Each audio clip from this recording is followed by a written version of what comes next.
உளற? மதி எங்க, என்னாச்சு அவளுக்கு?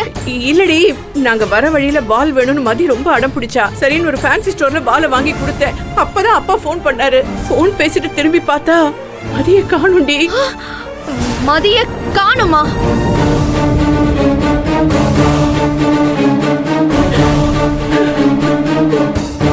என்ன சொல்ற?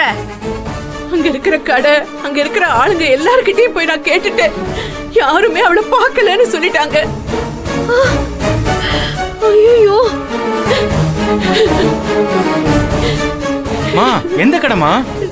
நம்ம தெரு முனையில இருக்கிற ஃபேன்சி ஸ்டோர் தான்டா. சரி, இவ்வளவு பக்கத்துல வந்துட்டுமே, ஒருவேளை வீட்டுக்கு தான் வந்துட்டாளோன்னு நினைச்சுதான் நான் நேரா இங்க வந்தேன். இங்கேயும் வரலன்னா அவ எங்க போயிருப்பா? ஐயோ அம்மா, அம்மா எதுக்கு தான் சொன்னேன் அவள அந்த மகா வீட்டுக்கு கூட்டிட்டு போகாதன்னு? சொன்னா யாராவது கேக்குறீங்களா?